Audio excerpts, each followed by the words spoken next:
Welcome to the George FTTV YouTube channel. Today we'll touch on, let's go over my final trades, go over team sheets. It is a bit late because 3 games have been played, and just general thoughts on attacking the next few weeks and whatnot. So final trades this week.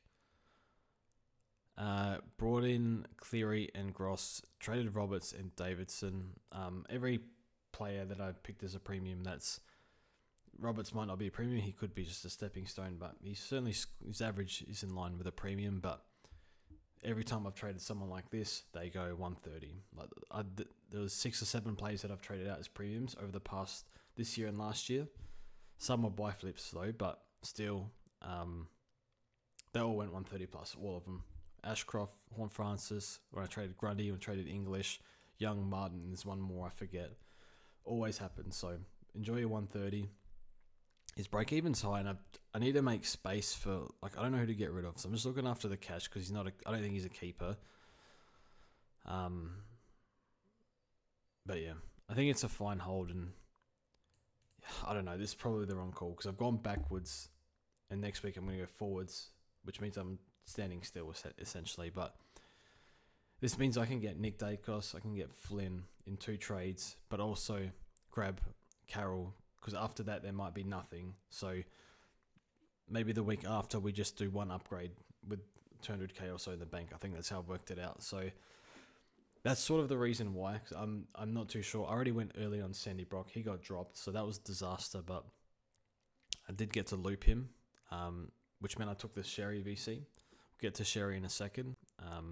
But yeah, it meant that I didn't E prior, so is whatever happens. So actually, it wouldn't have mattered because they played each other. Yeah, that's right. Anyway, hopefully you're having a good week. Yeah, but for me, it's Dacos, Flynn, and probably Carroll, and then maybe do 1 trade the week after and see what we can upgrade to. Sam Draper looks like he was sort of breaking out. Had a career high disposals last week. Probably was going to score 150 this week and would have had a really low break even. I probably would have gone for it, to be honest, but I just thought him and Peter Wright looked really good, and that's what they need to keep Goldie out of the team. And anyway, fingers crossed for him. Not looking good, so with his Achilles injury, but yeah. This also gets me Hewitt on these trades. Let me hold Henderson and I keep Hewitt on the field, which means essentially Hewitt's scoring in place of Roberts. Anyway, that's my team. A bit lucky with the Sherry VC, but for me, the number 1 target next week is Tristan Sherry. I guess his break even might not be too bad. He's got a Jordan Sweet. He's got a Goldstein. I don't know what he's like. Yeah, anyway, Sherry for 560k is insane. This guy's R1 when he's fully fit. When he's fully fit, he's gone 130, 120, 140. He's had 3 bad weeks of injury plagued. Big up to him for playing through it, but even if you need to clog your flex up, I'd still do it because you're not going to get a better premium for 560 for the entire year. There's just no chance. Unless Nick drops that low or Butters and Bont start slow. He's impossible to pass up, in my opinion. You can probably wait 1 because he has that 80 from last week in his system, but definitely grab him. And yeah. So here we go. Fingers crossed Cleary's not sub, but yeah. And I guess Pryor and Reed, I think their break evens in the teens. So for next week. So do you even bother getting rid of them for Carroll? I don't know. But yeah, I think the big positive, certainly for me, I assume he's highly owned. Yeah, a lot of people held him. Check top 1%, top 5%. Elijah Hewitt. His second half, 17 touches, 2 goals, was insane. We'll get to team sheets in a second.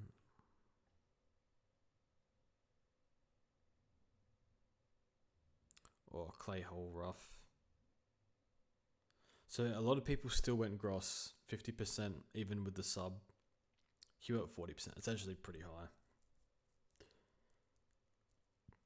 So yeah, nice hold, I guess. 67% of people started Zach Reed. So well done if you benched of the 95%. Pretty much everyone's fielding bias. I don't think TDK is an issue, but his DT scores have been horrific, like in the 70s 3 weeks in a row. Just a bit of a watch on that. I think he's probably a trade in that format. But yeah. All right, team sheets. Oh yeah, O'Hawley was no good. Not injury list. I guess we can just sort of speak about these games. So Brisbane, yeah, Nick Dacos, 605k, break even in the 50s. You get him now or he's gone. Unless you want to pay 540 for him, whatever he'll be next week. Scores 120, goes up 30k. Yeah. I don't think Essendon tag him. I don't know, but I mean they can try. I'm not too sure, but do you burn up everything to get Nick in? Because if you don't get him this week, it's gonna be very hard to get him. I mean, I did, so I'm not sure it's the right call. But yeah, Ned Long, if you got him, you'd be happy. It was okay. Kicked a goal. Probably not going to do that every time, but his CBAs were good, I think, in the 60s, so solid enough. So he'll make your 150, I think, and you'll feel comfortable fielding him. North versus Carlton, man.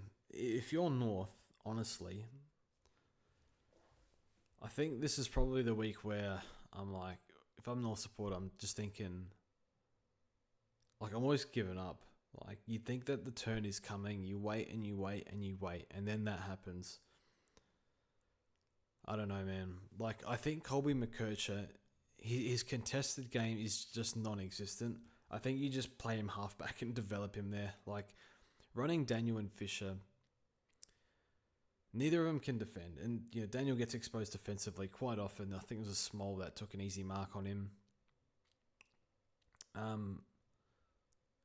Like, he's okay in terms of what he can do, distributing the ball with a bit of safety, and maybe provides a bit of leadership down there, I assume. So I think he's okay, but you can't run Daniel and Fisher in a rebuild back there. Like, it's just crazy.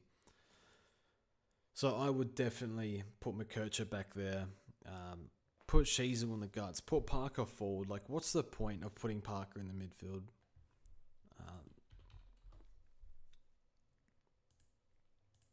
Wardlaw looked good, although he will be managed. You can't be putting Parker 61% CBAs in the bottom of a rebuild. Like, I don't understand.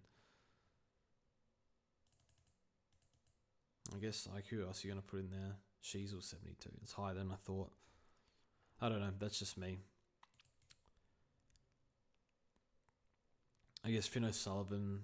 Yeah, like, the draft picks are just not popping at the moment. Like, you want more from... I know it's Finn's first year, but you want more than... What he scored, like 20? You want more from him. Colby's playing, like, sort of more outside, less easy ball. Like, it's just hard for these guys to flourish. Anyway, that's enough on North. This game itself, so... Matt Carroll's probably the one. Now, junior numbers, no good. 13 touches a game. He's one where you feel comfortable passing, but he's 99k and he's pretty much all we got. I believe he played backline because I saw him line up on McKercher when he was half forward. I'm not sure if he was wing, but he hit some okay kicks. You got to remember he has played West Coast and North, so I'm a bit nervous on going him, to be honest, but I think that's all we got. So we'll see what happens. A few calls for a West Coast midfielder draftee. I think Gregor. He's got a tribal tat already at 18, which is crazy. But I think, yeah, a few West Coast supporters want him in. And yeah, this Eagles versus Essendon game, I think just a disaster for Essendon, losing 2 rucks in 2 weeks, long term, most likely. Hole omitted. I'm happy I faded, but I have Sandy Brock, so I'm no better off, to be honest. Just clogged up a D7 spot or D8. I think he'll play again at some point, and I can maybe loop some rooks for the time being, assuming West Coast play late. So I'm not too upset with that, but it would have been nice if he would have rather him played and made some coin. If he does play later, if there's an injury to McGovern, then he's going to have really good job security, you'd think. So if that happens, he's probably a downgrade target for you guys, whereas I won't have that, but just thinking ahead. Elijah Hewitt's 200k, probably a bit, I think 200k, maybe 190k. I think he's actually an option for 190. I'd actually consider that because he looked so good. The durability is a problem for sure, but yeah, he played so well.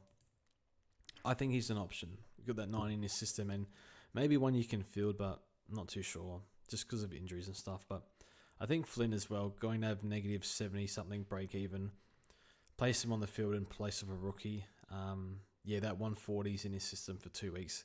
Going to shoot up 100k like instantly basically, so I don't know, if he scores 90 next week, what's that? Like 80, 90k or something, he'll go up. So it's kind of hard to pass on. You think he plays after that performance. Wasn't just like in the ruck, like okay, he's still competitive enough, but around the ground, really impressed. Putting himself in the hole to take marks, intercepts and stuff like that. Contested marks, probably one was a bit lucky, but regardless, I think he's a good in next week. Will make lots of money, so he'll be hard to pass on. Yeah, he's basically, essentially, you instead of going a rookie, you're going an R1 for a team. You field him and he'll make similar money, you'd think. All right, Melbourne vs Freo. Henderson omitted. Not great. He was poor. Brought in Fullerton. I have a feeling his base price. He is. Okay, let's check out the numbers.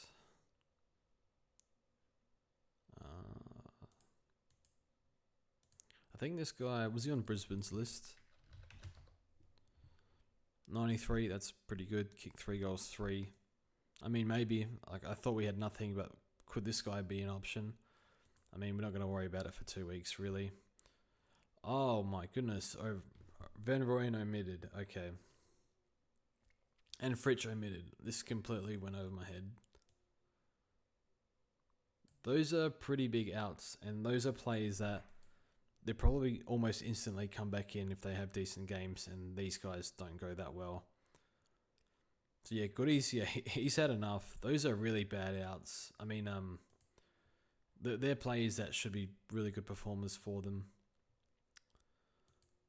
I tell you what, Freo, I'm expecting to kill him, but yeah, no Stephen May as well. Who the hell's going to play on Tracy? Petty. Oh yeah, they got Petty McDonald, I suppose. I'm fielding Lindsay this week. Oscar McDonald in for Voss is suspended. I'm not going to worry about that. Crows, whatever. Shoal Peatling is out. So the Crows bits, maybe they'll get a bit of a bump. I'm not sure Berry. I think he'll be sub personally, but we'll see. Him or Sid, most likely. And Jesse's done a calf, so good job security for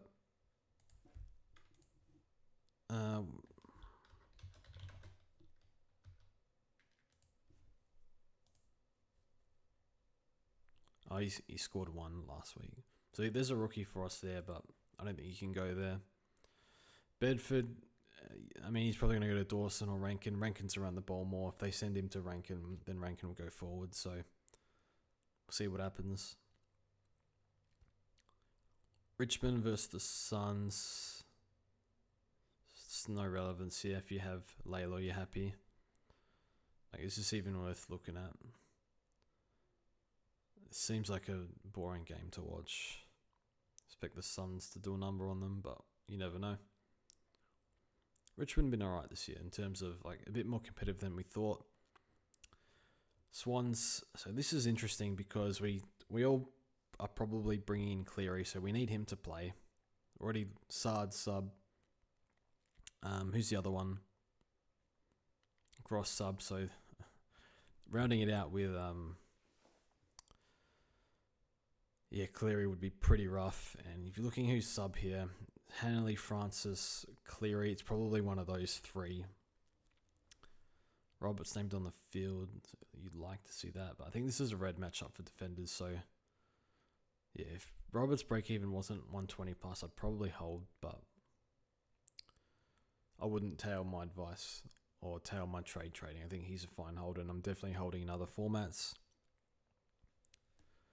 Fingers crossed. So Berry, sort of a bit rough, been sub, now he's out. They talked him up big in preseason, like it was locked for round 1, and didn't pan out, so it's a bit annoying if you have him. I think Horn Francis does 110 this year because did 100 last year with mid-50 CBAs. I can't really get him. I feel like I should, though, instead of Dacos, save the 80k, but I don't know, I'm thinking about it. I'm not sure.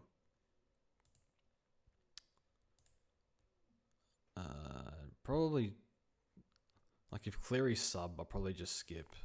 I've already gone Gross and just do that instead. If I am getting a premium this week, it is Horn Francis, but I think I'm just sticking to these trades and get Nick next week. Maybe Butters cops a tag here, drops in price, we can get him after the buy or something. Dogs, good to see Bont back. Glorious King. Travali omitted, so not job security's just not there. Ari's in, which is interesting. Does that mean Hasty held? Yeah, he keeps holding Hasty. Apparently there is a cloud over Garcia, but maybe one to watch. Good that Max Hole still holding, and if you have Collard, those guys holding as well, so you'd be happy with that. But yeah. I wonder if Bont in pushes Freya in the back line. I think that would be probably not. They got he's not playing back, I think. They got 7 defenders. Maybe Hines sub, who knows. And Geelong and Hawks, we don't know yet. So I mean, I think for me the strategy is look after the cash, get a really good final team. Try and enjoy the game a bit and not have to anti-pot Nick Dacos. But I think I've kind of stuffed up having to go backwards this week. So it's pretty much cardinal sin in SuperCoach. But I don't know. I'll get Nick, I suppose. We'll see. Anyway, that's it from me. Thank you for watching, and we'll see you guys in the next one.